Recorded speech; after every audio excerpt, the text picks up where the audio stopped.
Bismillahirrahmanirrahim. Assalamualaikum warahmatullahi wabarakatuh. Perkenalkan, nama saya Nimatur Rois, NIM 10219930. Di sini saya akan mereview jurnal tentang kesejahteraan dalam perspektif ekonomi Islam dari Agung Eko Purwana dengan jurnal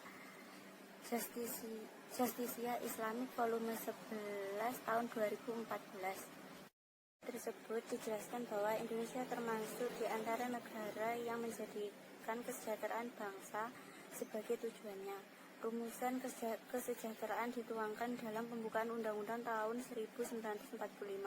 Oleh karena itu, ciri dari tercapainya tujuan tersebut menurut Bung Karno adalah dalam buku lahirnya Pancasila adalah tidak adanya kemiskinan. Namun demikian, hingga saat ini kesejahteraan yang dicita-citakannya belumlah tercapai, bahkan masih jauh dari apa yang diinginkan.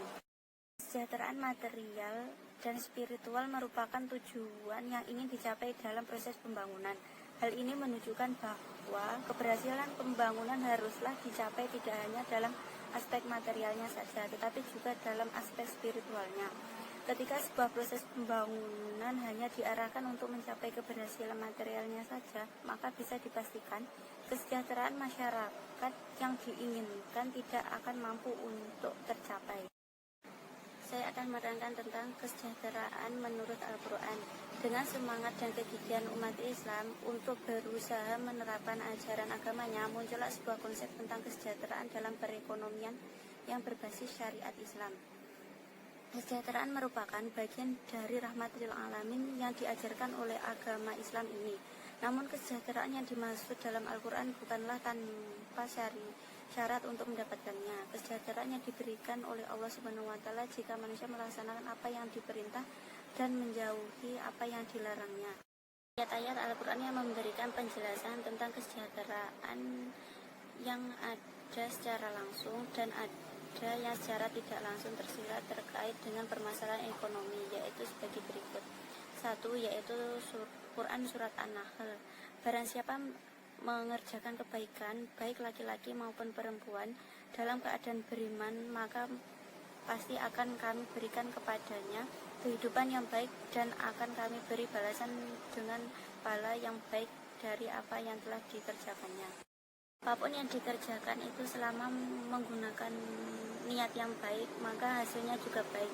Tapi jika melakukan suatu hal dengan berniatan buruk untuk mendapatkan sesuatu hal, maka Allah tidak menyukainya. Jadi apapun yang dilakukan harus menggunakan unsur ridha Allah dan dengan keadaan beriman.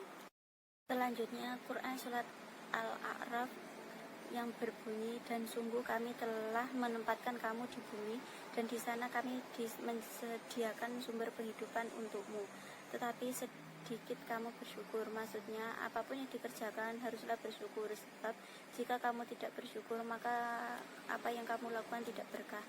Dan lakukanlah dengan atas izin Allah, semoga menjadi apa yang diinginkan menjadi berkah. Kesejahteraan di masa Rasulullah dan para sahabatnya. Kegiatan ekonomi telah menjadi sarana tercapainya kesejahteraan dan kemakmuran. Nabi Shallallahu Alaihi Wasallam memperkenalkan sistem ekonomi Islam. Hal ini berawal dari kerjasama antara kaum Muhajirin dan Ansor.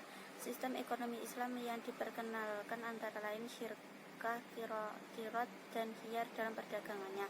Selain itu juga diperkenalkan sistem musaqah, muqarabah, dan muzaro'ah dalam bidang pertanian dan perkebunan. Para sahabat melakukan perdagangan dengan penuh kejujuran. Mereka tidak mengurangi timbangan.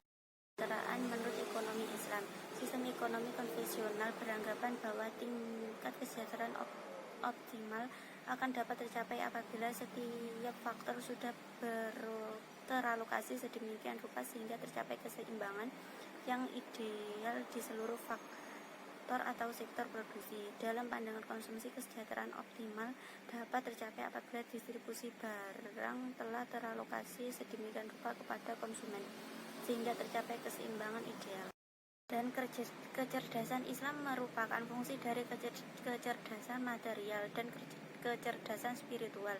Oleh karenanya kecerdasan Islam dapat dicapai apabila hal-hal sebagai berikut dilakukan, yakni benda yang dimiliki diperoleh dengan cara halal dan baik, bertujuan untuk ibadah, kualitas lebih dipentingkan daripada kuantitas, dan penggunanya sesuai syariah. Cukup sekian review dari saya. Apabila ada kurang lebihnya saya mohon maaf. Akhiran wassalamualaikum warahmatullahi wabarakatuh.